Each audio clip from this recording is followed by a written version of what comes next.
cry. That's okay. Yeah. My name is Dr. Christy Morgan, and I am the Arizona Director for Candle Wishes in Phoenix, Arizona. My name is Jenny Williams. I'm the founder and executive director of the Candle Wishes Foundation. I just really felt this burden come over me for these kids. Children mean a lot.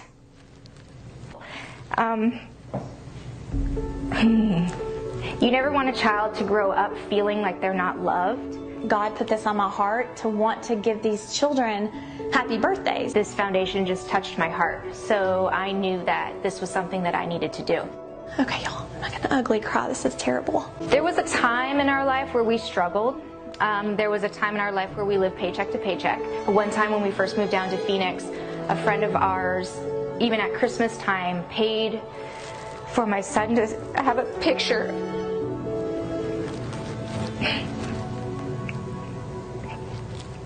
Paid to have a picture of our son sitting on Santa's lap, and I couldn't afford it because we had just moved across the country. And so that's always stuck with me.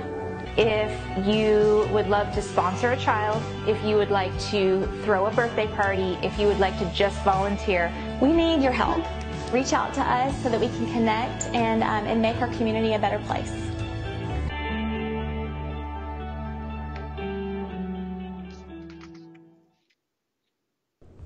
And hey, good morning. Welcome to Breakthrough Walls. I'm Ken Walls, and I'm your host. And listen, I got to plug Dr. Christy Morgan's foundation, Candle Wishes of Arizona.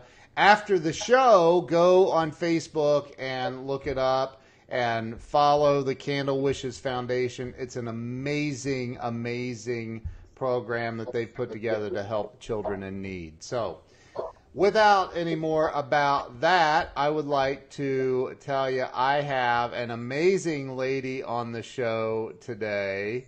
And I'm telling you, like, this woman's a bundle of energy. I want to welcome Taylor K. Stevens to the show. Taylor, thank you. I appreciate you coming on.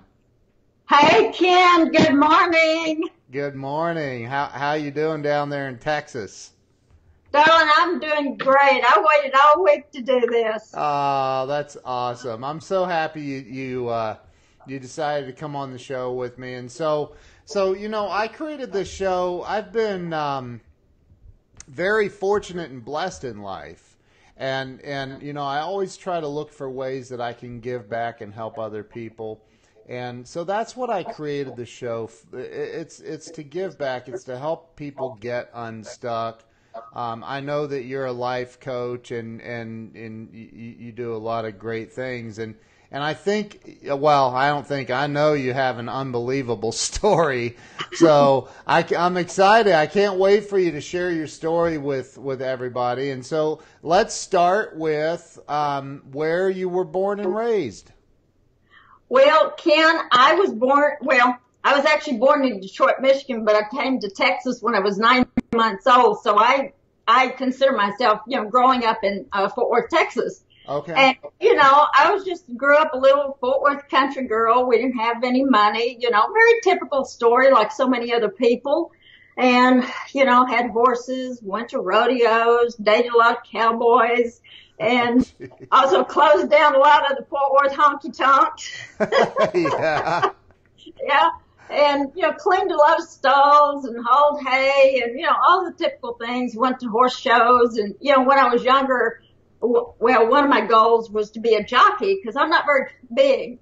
And so I wanted to be a jockey. I used to have to sneak down to the racetrack to exercise the racehorses because Mom and Daddy didn't think that was a proper young place for a young lady. And I thought it was the very place I needed to be because all those old men, they cussed, they drank beer and smoked cigarettes. And I was like, yes. So, anyway, wow. But, the thing is, and all of this is I tell my story, not only just because I have a story, honey, we all have a story.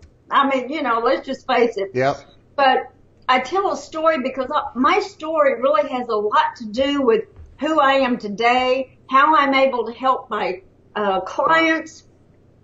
And, the thing is, I have two superpowers. You know, people say, well, what are your superpowers? One is tenacity. You know, I was basically, I guess, you know, some people call it a rebel. I was just kind of born that way.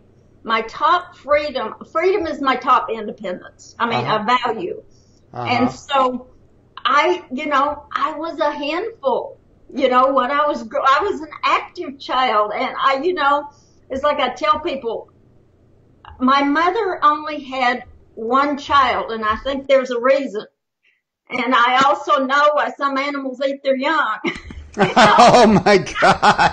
Well, I gotta tell you though, like my wife is like, when I met her, she had two horses, and she's a champion dressage rider, and now we have this 8-year-old little girl that's just like, sounds like exactly like you.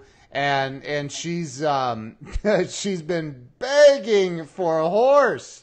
She's taken riding lessons, and I mean, she, like, every single day of her life she brings it up to me. So I have a feeling we're going to own some horse or more here very soon. But so growing up, like in San Antonio's San Antonio? No, Fort Worth.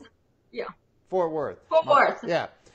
Sorry, Texas is a country by itself. Like it's so dang big.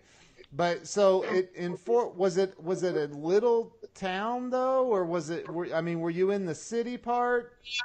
Well, yes, I mean it was city limits, but where I grew up, we had 6.5 acres, so it was kind of out in the country, and the streets were a half a mile apart. Okay. But Fort Worth has grown a whole lot. But you see, because I have a few years on you and probably a lot of your listeners, back then it was a whole lot smaller. And so, I kind of had that small town feel to it. And especially if you're, I grew up in the country and with horses and everything. So it's a lot smaller town feel to it. But, I was just very typical, just growing up. We didn't have a lot of money, and, Daddy worked really hard. Mother was a stay-at-home mom. And, the thing is, my mother was telling me when I was, I guess about 5, kind of give you a little bit of an idea of how I was. But like I said, it also has maybe it's been an asset as an adult. But, when I was about 5, I used to sneak next door to Mr. and Mrs. Burns' house, and I love Mrs. Burns because she drank pearl beer, smoked Camel cigarettes, and she cussed, and she watched those old Western movies. And so I used to sneak next door, and I loved being over there, Mr. and Mrs. Burns. So when I was about 5, I went out to the clothesline, and I said, Mother, when I grow up, I want to be just like Mrs. Burns. And she said, why? I said, so I can cuss, drink beer, and smoke cigarettes. Oh, my God. But, part of it is I was just this little rebel. But the important thing is I was just kind of comfortable with me. Yeah. And I would stand up and say, this is who I am. And, when I used to get in so much trouble for talking too much and not staying in my seat, when I went to school. And, it was a problem. And, so, the thing is, this is leading to my second superpower. One day, my first grade teacher, Mrs. Albright, bless her heart, she was so exasperated with me. She said, young lady, will you please sit down and stop talking? And, my little defiant self just like plopped myself down in the seat, and I thought, she doesn't know it, but I'm still standing up on the inside. Wow. And, the thing is, that attitude, it got me in a lot of trouble growing up. And, I went to a lot of come to Jesus meetings, and honey, they didn't have anything to do with Jesus. That just meant you were in big, big trouble. Oh, my God, that's funny. The thing is, that has got me in a lot of trouble, But I will tell you something. It's been one of the biggest keys to any success I've ever had. Because no matter how many times I've been knocked down, and I've been knocked down a bunch, there's always a little part of me that's still standing up on the inside. Love that. Oh my gosh. So let me ask you this. Let's talk about the so you went to school in Fort Worth. You went to, I'm assuming that's where you went to high school, middle school, elementary. Did you go to college? No, I didn't. I'm going to tell you, school was a challenge for me. I was smart, but I didn't like school. I was bored, and because I didn't conform well, I just said, after 12 years, I've had it. And I actually gave up a chance to go to Texas A&M. I can't remember, but it's been a while, but kind of like on a scholarship. But I was just like, no, thank you. And because I wanted to be a veterinarian back then, and I just said, no, that's it. And so I didn't go to college. Now, years later, I took some college courses and got a certification in conflict resolution. Mm-hmm. But no, I just have high school diploma. Okay. So out of high school though, when did you start? Maybe it was before out of high school, but when did you start working? Well, I actually didn't start working until I had graduated from high school. I kind of did everything a little bit late. It's probably a good thing because I wasn't very mature back then. So I don't think I would have kept a job very long. But I started working right out of high school. I was the Taco Bell queen. Oh, Lord. Oh, yes. But anyway, I started with that. And then, I had a lot of typical jobs. I mean, here's the thing. I changed jobs a lot, which in one sense probably wasn't very responsible, but I followed my heart. Right. And when I didn't like something, I was like, this is not working for me. I want to do something that I enjoy doing. But what happened is, now here you have to understand something. Here I'm a little country girl. I'm running around with my jeans and Wranglers and all that kind of stuff. Well, I met a wonderful man. For some reason, I decided that I wanted to learn to ice skate. So I checked around and I was like, okay, I want some private lessons, who is the best? So they told me about this man. I called a couple of people and he called me back. So I went to meet with him. Well, he was a figure skating coach, and he trained competitive ice skaters. Now, he had been to the Olympics. Wow. And 2 world teams. So here's a very sophisticated man. And so he did, during the day, teach some adults. So I started taking lessons from him. And this is ice skating? Yes, figure skating. In Texas? Yes, in Texas. And so, anyway, one thing led to another, and several months later, we ended up getting married. Now, here I'm this little country girl, and he's this world-traveled, sophisticated, very handsome, charming man. But anyway, so then he took me under his wing, and I learned to coach.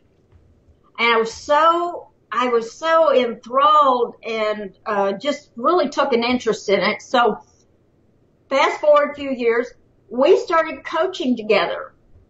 And so, it was really exciting. And that's when I got a taste of what it was like to be self-employed. Yeah. And I said, I'm never going to go back. And so we had this wonderful career. We were training high-level competitors all over the world. And, we had a really exciting life. It really, really was. And it was just fabulous.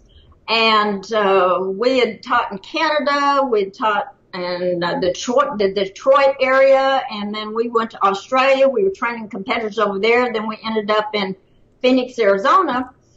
And, we were getting kids ready to go to national competition. And, like I said, it was great. We decided we were going to settle down. And so we found a house, and we were going to sign the papers on our first house, and, it was really, really exciting. Wow. So, this one particular day was May the 5th, 1986. We were going to sign the house on the papers that afternoon, so I'd gone hiking that morning in the mountains in Phoenix, and then I rushed home, and I found myself staring into lifeless brown eyes and a body that would never breathe again. Oh, dear Lord. Yep, 9 years of marriage, it was just gone, just like that. He died? And, yep, I came home and found him dead from a heart attack. Oh, Lord, have mercy. And I call that my introduction to real life. Wow. I am 33 at that point, and I've got the maturity of a gnat, you know. Wow. And here's the thing, Ken, and all of this, I say all of this because it ties into who I am today. And I remember standing there just staring at his body. And this little voice, I still remember it was right here, said, one day you're going to be able to use this for something good. And I didn't have a clue of what that meant. And it didn't come from my mature mind because I didn't have one. I was standing there. And so Jeez. What made things worse is I had left the house that morning with a very flippant attitude because, you know, I'm upset with him. So I didn't say I love you. I didn't kiss him goodbye. None of that. Mm. And Wow. so the thing is, that was his last memory of me. And I never got a second chance to make things right with him. Wow. That's why I tell people, are you happy with the last conversation that you had with the people that you care about the most in your life? You think about that. We all end up there. Yeah. And I tell people, because if you aren't, make things right with them because you may never ever have a second chance. Wow. I tell people, before your head hits the pillow tonight, pick up the phone, make that phone call, have that difficult conversation, because I had a lot of guilt and I had a lot of regret, and I don't want anybody else to have to go through that. I'm sure. So like, wow, I don't think most of us can imagine that happening, right? So what, at that moment, well, the following moments in your life, what started happening? Did you use that at that time as like the launching pad into the positive person you are today? No. No? No. Well, it was devastating. And of course, here's the thing. I didn't know how to handle it. You know, most of us, we aren't taught how to handle grief and loss. Right. So being the independent person that I am, and very proud and capable of handling myself, you know, everything myself. You see, honey, I didn't need anybody's help back then. I didn't need your help, or, you know, anybody. Right. So I just pulled myself up by my bootstraps. That's what so many of us do. Yep. I also ate myself into 40 pounds of oblivion with chips and salsa. I was having a daily air with the Dairy Queen. And then what happened is, I'm only 5'2", so 40 pounds is a lot on me. Right. And so the thing is, one day my bootstraps broke. And I fell apart. I had a complete emotional breakdown. Yeah. It was horrible. And it nearly took me down. And that's when I found myself staring down the barrel of a .22 pistol. Wow. With bullets. Yeah. And all I could think about is just one pull of this trigger and all this pain is going to be over. Right. And I honestly, you know, I don't know, divine intervention. I just didn't, thank God I didn't pull the trigger.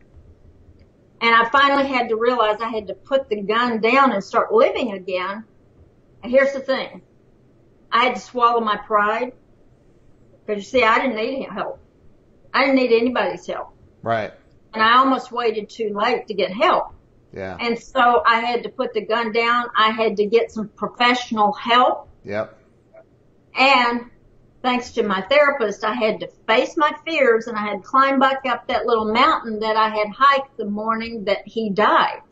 Wow. And I'm going to tell you something. That was one of the hardest and the scariest things I've ever done in my entire life. Going up that mountain again? Yep. Was that the first time you'd been up the mountain? When he died?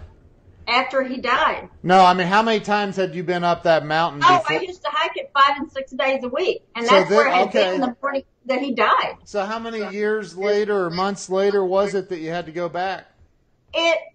I don't remember. It wasn't that long, maybe a couple of years. Okay. Maybe, it took me a little while. That was such a horrible time in my life. I don't remember everything. But anyway, I have this little voice in my head saying, you can't do this. And then my husband's voice was telling me over here, honey, you must do this.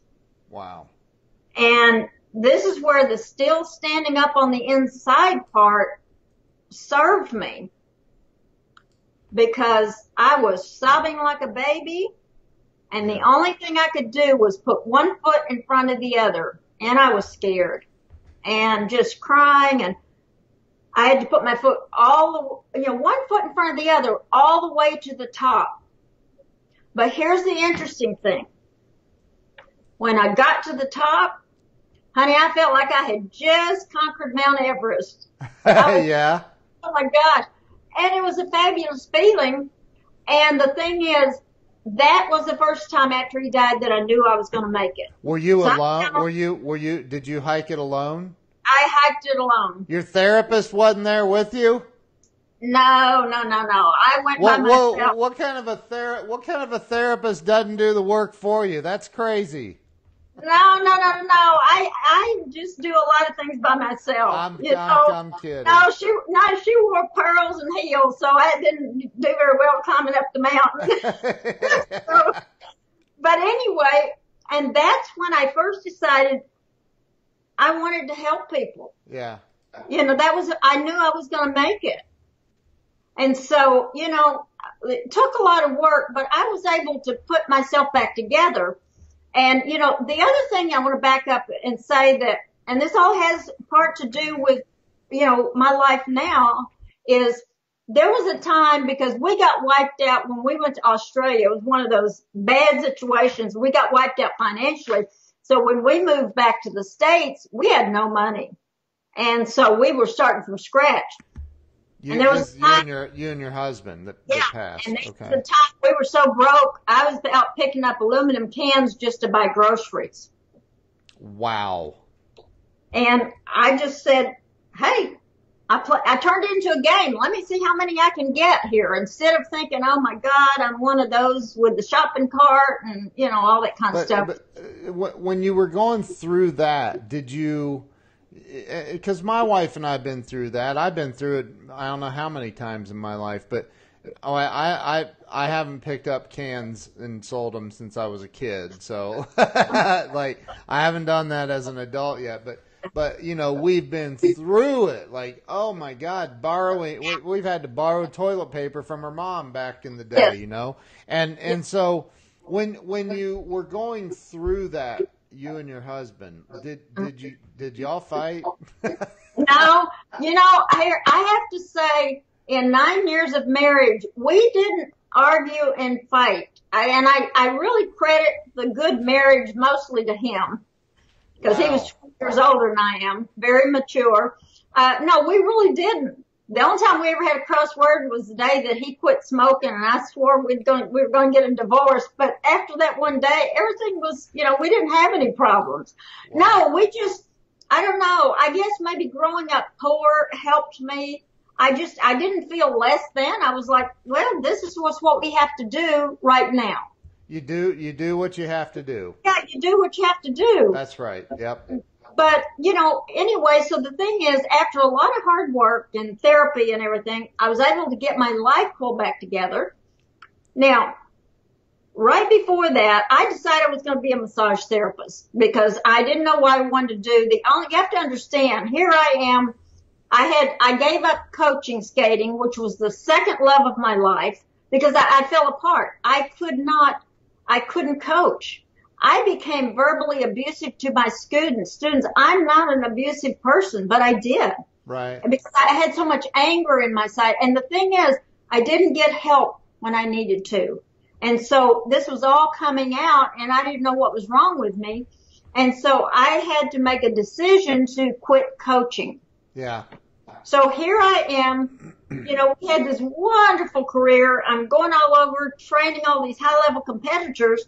And then I hit bottom emotionally.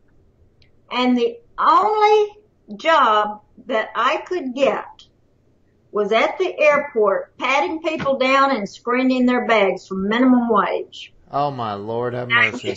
And you talk about humbling, but I wasn't capable of doing much of anything. That, honest to God, was about the only thing that I could possibly do. And I was able to get to a remote location where I have to deal with people. Wow. From the airport, and that's when I was working with my therapist, and I did all this very painful work because when I walked into her office, I said, I can't live like this. Yeah. I'm about to blow my brains out. I will do whatever you say. So she was wonderful.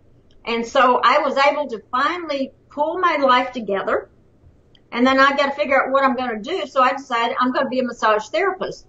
So I went to massage school, and then my living situation ended abruptly overnight, and I had no place to live. Oh, Lord. And here I am.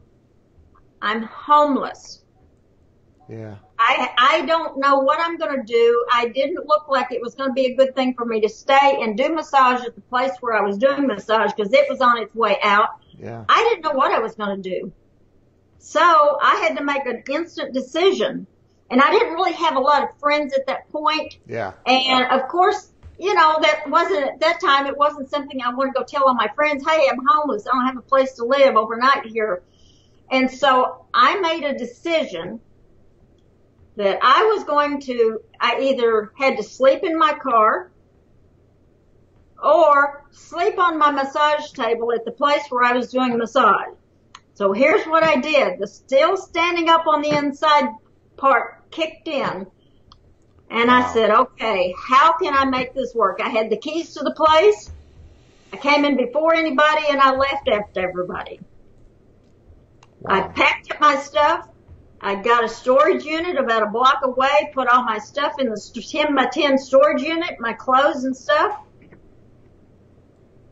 I spent the night on my massage table. This was without anybody knowing what was going on. Oh, my gosh. And I spent the night on the massage table. There was a break room that had a little stove and had a refrigerator. There was a grocery store in the parking lot. I'm like, I can do this. So I kind of to a little game. And so every night, every morning, I would get myself up. I'd go get my hair dryer, my makeup. I got to have my makeup. So anyway, I take everything. Now there's a toilet and there's a sink in the bathroom there, and that's it. I'm washing my hair in the sink, and I put on my makeup, do my hair, take everything back, and come in, and I'm there ready to work all day. Oh, and then my I gosh. did this night after night for a whole month. Lord have mercy. And I'm paying off the rest of my debt that I had got myself into.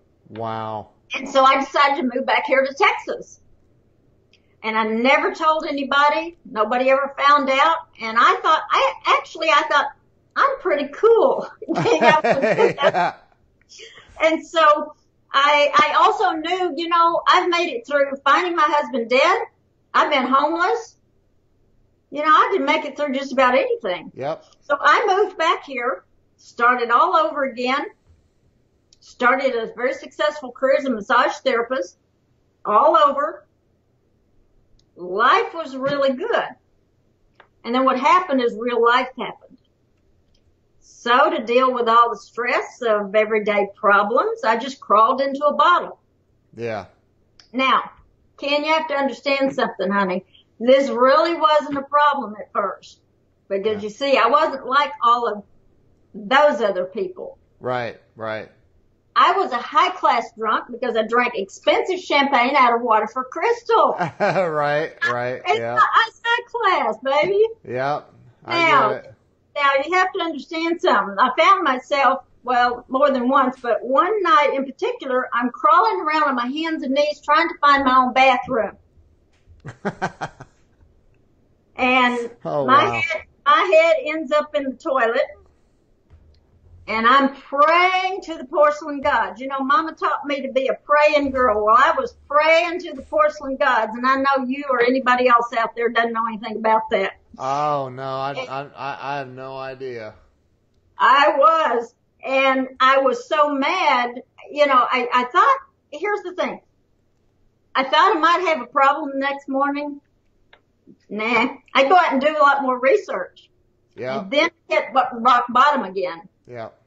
And I took my last drink of alcohol September 27th of 1998. Wow. And so I'm like, yes. So fast forward to 2005. My life is a complete mess. I'm stressed to the max. I get rushed to the hospital. I spend 4 days in ICU, near death. I have no business. I have no savings because when I made good money, I didn't save any. Right. So I have no savings. I'm 5 years behind to the IRS as a self-employed person. Wow. And I am in $100,000 worth of consumer debt, and I have a credit score of 538. Wow. You see, I have a PhD in hitting rock bottom. Yeah. I earned every bit of that PhD. Yeah. And so here I am. I don't have a clue of how I'm going to clean up my mess. I had nobody to bail me out, and I'm 52 years old wondering how the hell did I get here? Yeah. And I felt, honest to God, I felt like a complete pathetic loser. Yeah. It was horrible. And it was one of the lowest points of my entire life. Yeah. And I'd hit rock bottom again. And so the thing is, I was mad. I was mad at myself because I knew I had created the mess. I'm mad at me. I'm mad at God because, you see, I had prayed over and over and over, and He wasn't answering any of my prayers. Right. And, you know, it's just like, I think so many of us have felt like, you know, God just isn't listening to us and the whole world has turned its back on us. Right. Yeah. And that's how I felt. And so I'm angry, and then all the anger turns to absolute despair and fear. Because I can't get out of this mess. And I was at the bottom emotionally. I was ready to throw in the towel. I could not see my way out. It was a hopeless situation. I mean, it was hopeless in my mind, so it might as well have been hopeless. Because I had tried everything I knew, and I was at the bottom. And I'm begging God to please help me. I need an answer. And He said absolutely nothing to me. Right. Right. But the thing is, I started seeing faces of all kinds of people that were going through the same challenges and needed to hear my story. And that's when I made a decision. I don't know how I'm going to get out of this, but I'm going to help as many people as I possibly could. And that's when I made the decision to speak, write, and coach. Wow. And I didn't know how I was going to do it. But the amazing thing, see, the thing is, all of those faces that I was seeing, they kept me alive. And there was just a little part of me that was still standing up on the inside. I was so defiant, I was like, yeah, I want to end it all. But I'm not going to let this beat me. And so my clients started coming back. I paid off my debt. I got caught up on my taxes. Man, I was blowing it and going. The only problem is I was blowing it going a little too much. I wasn't taking care of myself. I wasn't eating healthy. I was sucking down Starbucks 24/7. And I was burning the candle at both ends. Yep. I had some of the wrong people in my life. And I had a major sugar addiction. At that point though, was there any moment, because I quit drinking 16 years ago. You're coming up on 20, and I can relate to a lot of that stuff. But one of the things that I discovered about myself, and I've sponsored a lot of guys in recovery and seen a lot of craziness. One of the things I discovered was how self-centered I was. I was focused on me. Did you find that? Yeah, to a certain extent. I mean, I didn't realize it. Part of it is I didn't realize that, of course, I was by myself, so I didn't really have anybody there, children or a spouse or anything, immediately. And I don't have much family, but yeah, eventually it starts affecting, if not immediately right then, it starts affecting other people. Right. And, because you think about yourself, when you go put something on a credit card, you think about, you do think about yourself. Right. So you here you are, I forget which year you said you're in at this point, but you find out that you have a sugar addiction. Oh yeah. And this is my sugar addiction. Here's the thing. All of this plays into me being able to help my clients, and it plays into my story right now. Yeah. Because when I say I have a sugar addiction, it was worse than a cocaine addiction. Wow. It was ruining my life. I mean, I'm thinking of, where I can get my next sugar fix all the time. And it was horrible. It was just controlling my life, but sugar ruins your health. Yeah. And all this played into me being able to discover some things. Ken, it was so bad, I found myself more than once digging through my own kitchen trash can trying to find that half-eaten candy bar I had wrapped up the day before, thrown away. I'd already eaten 6 or 7. Oh, Lord. I'm disgusted with myself. I'm sick to my stomach. And there I'm trying to find it because I have a sugar fix. And you said you had put on 40 pounds, or was it more now? That was years ago. And then I was able to take that off. Well, this time I'm about 25 pounds overweight. Lord have mercy. And I mean, it was horrible. And I'm just like, oh my gosh. Here's the thing. I couldn't quit. Yeah. And people say, well, just positive mental attitude. Honey, I had tried everything that I read, anything that anybody had ever told me, and I absolutely could not stop eating sugar. Right. And so what happened is, because of my burning the candle at both ends and all the stuff I was doing, one day I crashed and burned, literally. And I was so exhausted. The only thing I could do was lay in bed. I couldn't take a shower. I couldn't do anything. And so wow. I didn't like my life. I mean, I was so unhappy, kept talking about it. Yeah. I kept thinking about it, even prayed about it, and just kept, thinking and talking. And I was just like, I don't know what to do. And the thing is, nothing happened. But what did happen is, when the tongue in my shoe went in the same direction as the one in my mouth. And that's when, it was a huge wake-up call. That's when I got really serious about my health. Yeah. And here's the thing. It didn't happen overnight. It took a lot of work, but I was able to get things turned around. Because what I did is I had to get to the root cause of my sugar addiction. Right. That's the thing I help my clients with right now, and anybody. I'm always glad to share my information. But I had to get to the root cause. And at that point, I was fed up. I was sick and tired of being sick and tired, and I was tired of my own crap. Yep. I really was. Yep. So at one point I just had to put my big girl panties on, and like I say, according to the gospel of Nike, just do it. Right. And I really had to get serious. So you got to the I can't even believe that we're 46. We're almost at the end of the show already. Good Lord. So you got to the point of just saying, I can't live like this anymore. No. I got it. was there any catalyst? Like, did you have a relationship loss or anything that was like that said, okay, I got to change if I want to have a normal life? Well, yeah, all of these things, hitting the rock bottom in many different areas, woke me up. Yeah. And I also had a very toxic person in my life. Yeah. Oh, okay. It was a huge person. I had a friend that was very, very toxic. And I finally just said, I have to make a change. Yep.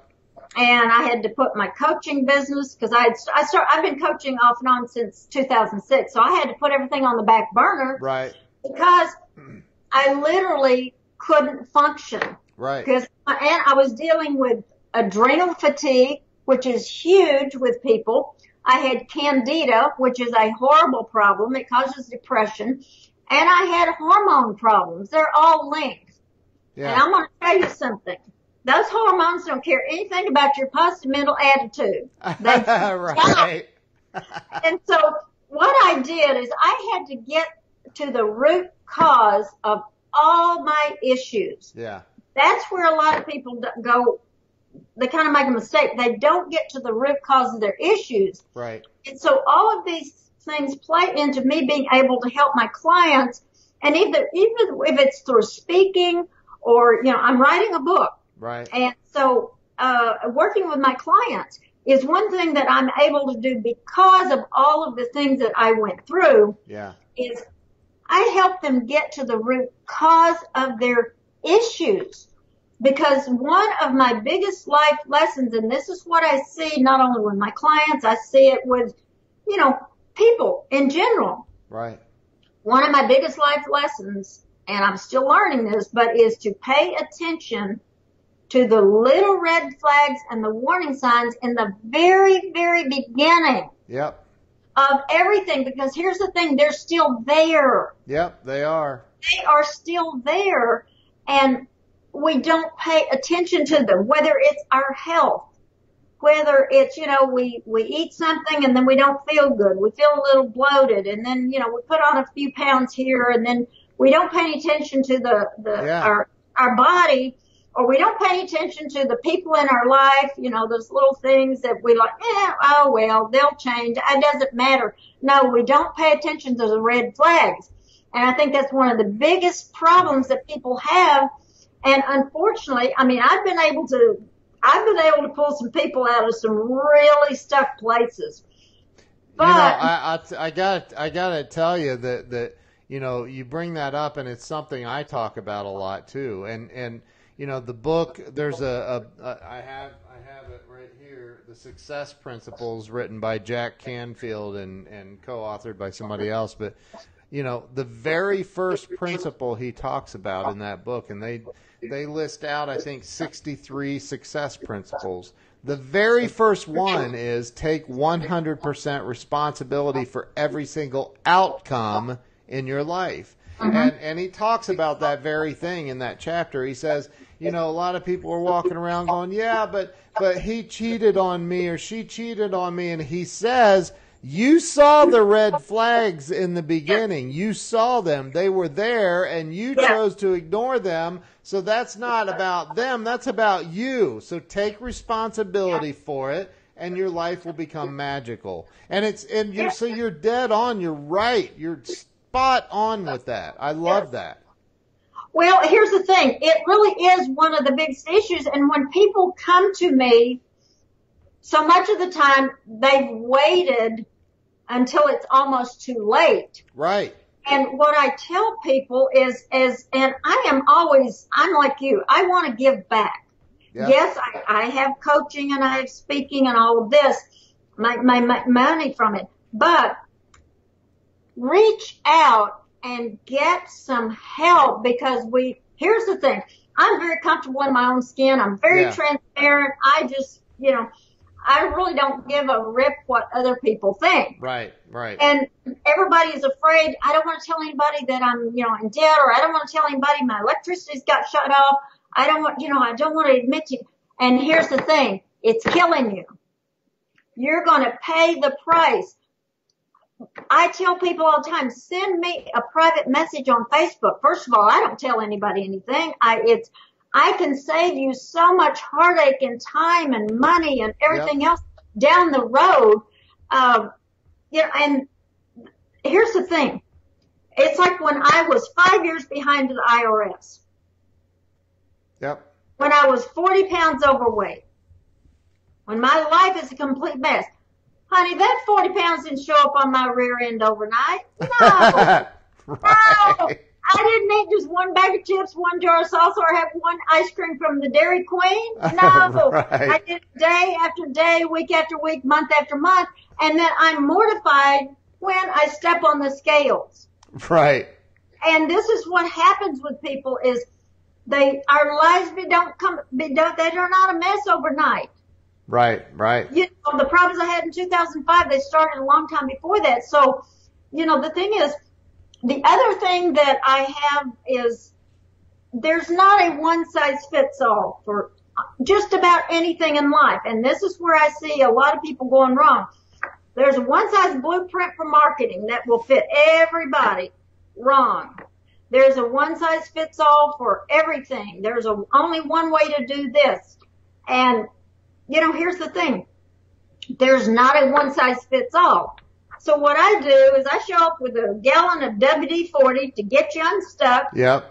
Got a big magnifying glass, and we dive in and we say, okay, where is the root cause of the issues? I've worked with CEOs of companies, millionaire attorneys, stay-at-home moms. Yep. And I don't know all the answers, but somehow I have the ability to find the problems, because here's what I know. All this, and there's not a one size fits all, but I got a few years on a lot of people. So right. I've got some wisdom that I can share with people. If you burn the candle at both ends and you grind and push and just push through things and work yourself to death, I'm going to tell you something. You may be having some success right now, but it's probably going to catch up with you. Yep. I've seen it over and over and over, and then people are crashing, burning, or they develop illness, or they develop all these other issues. Right. And here's what I know. And that's why health is so important, because here's the one thing I found out. All these mindset problems people have, lack of focus, procrastination, and all of these other business and success things, if you're not taking care of your health, your physical health will cause you to have problems in those areas. Yep. And I've seen people doing everything that they can possibly do, trying to follow all these success things, and they can't make it work. And the reason is they got some health issues that are going to, adrenal fatigue is huge, and a lot of people don't know they've got adrenal fatigue. Right. And so let me ask you, because we're literally at the end of the hour, and I want to try to ask a couple of questions here. You know, the first thing is, you know, did you have to, when you made this big, and you've made multiple changes, big shifts, right? Oh. You had these huge paradigm shifts. Was like, when you had the 40 pounds or the 25 pounds of extra weight on your hind end, you said, or you know, like, did you have to put in any work? Did you have to work out, or just quit eating bad food? Well, I had to do a little bit of everything. Yeah. And first of all, I had to get to the root cause. And that's what a lot of people don't know, what the root cause. Right. It's not always just a simple matter. I mean, we all know, well, got to exercise, got to, eat better, eat healthier. Yeah. Yeah. But I had to get to the root cause, and it was not an instant overnight success. Right. Here's the thing. I finally had to get fed up. I had to get sick and tired. But what I did is I did start working with a nutritionist, but I had to get myself healthy. Right. And it's like today, I have no sugar cravings. I've been sugar free for 2.5 years. I don't have a weight problem. Right. Yeah, I worked out. So you had to make changes. You had to make big changes. I did have to make changes. Right. So let me ask you this. if somebody did come to you and said, "Hey, look, my electric is getting shut off tomorrow. My car got repoed last week. I can't. My business is in a spin. I can't figure out how to make it work." Quickly, what is the first thing you're going to say to them to help? Because you know, and I know, it definitely all starts right there, right? So you got to figure out what's going on there. I understand that. But the person that's sitting there staring down the barrel of I've stared down the barrel of them. Like, what do you say to that person to help them get past that in the moment and into the present right now and give them some hope? Well, there's not one particular thing. Right. But here's what I do know. First of all, that's why I say, okay, we need to work together. Call me. We've got to sit down because I have to know everything that's going on in your life. There's not a one size fits all. Right. Your situation is going to be different than somebody else's. Yep. So I have to know, you go to the doctor, you say, man, I don't feel good. Everything's a mess. You got to run some tests. You got to find out. But the one thing that I will say is that helped me a lot was a quote by Les Brown. I love Les Brown. No matter how bad it is or how bad it gets, I'm going to make it. Love that. Yep. And the thing is, you reach out for help. Tell me, don't let your pride get in the way because, honey, I'm so transparent about my life. By the time I get through telling people, they're like, well, okay, I don't feel so bad. Right. They don't need to trust you and say, look, this is what's going on. Yeah. That way I can help them. Yes, it's true. You never, ever get up. Never, ever give up. Right. But you got to have somebody. I'm really good at walking people through. I don't make anybody wrong. So right. You have to reach out. Find somebody that you can trust. Somebody, not your family member, okay, or not your cousin Vinny. Right. You got to find somebody that will really be able to walk you through what it is that you need to do. And I've told some people, look, we need to go get a part-time job. There's no shame in that. Right. Let's go get a part-time job to stop the bleeding. You got to stop the bleeding. Yep. And it's like people that say, no, take the big leap. I'm just going to burn all the bridges. Well, sometimes that works for some people. Yep. It doesn't work for everybody. That's right. Yep. I said, look, we're going to have to go get a part-time job. It doesn't mean you got to give up your dream, but you can't, if you're so worried about finances, trust me, you can't do well. People can smell that crap a mile away. They sure can. You're right. So, you have to reach out and get some help because I'm going to tell you, even supposedly successful entrepreneurs, they're not doing well in areas. I had somebody not long ago, they said, I am behind in my taxes. Yeah. I got a stress-free tax system. I'm a CPA's dream. I don't do my taxes, but I'm a CPA's dream. I can teach people how to never get behind and how to never be stressed with their taxes. But you know how many people that we know that are ashamed and they don't want anybody to know, I'm behind my bookwork. I'm behind in all my stuff because some people are still wearing all the same hats, which you do when you first walk out. But don't let your pride get in the way of asking, of saying, hey, I need help. Yep. I agree with you. And Taylor, I hate this, but we're done. We're at the end of the hour. So let me ask you, first off, let me thank you. I genuinely appreciate you coming on and sharing your story. I know there's been some amazing comments on here, so thank you for that. How can everybody follow you? Okay.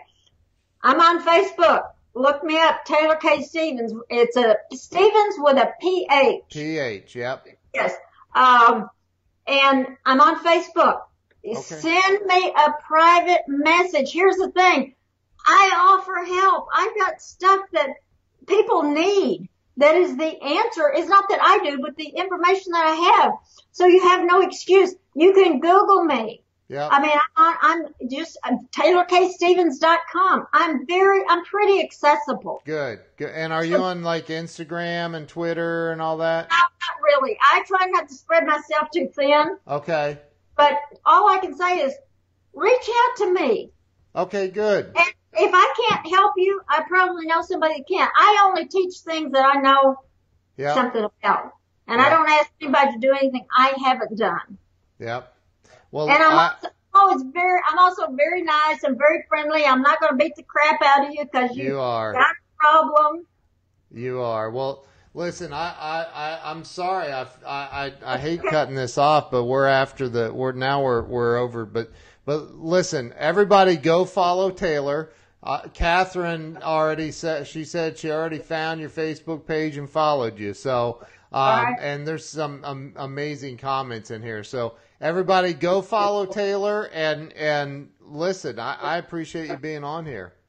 You're welcome. I appreciate you. I just love your interviews, and I appreciate what you're doing. Well, I love what I'm doing. I absolutely love this. So thank you so much. Thank you to everyone who shared this out and all the comments and likes and loves and some laughing cry faces. I love those things. So listen, Taylor, thank you so much. And you guys have an awesome day, and we will see you tomorrow. Thank you.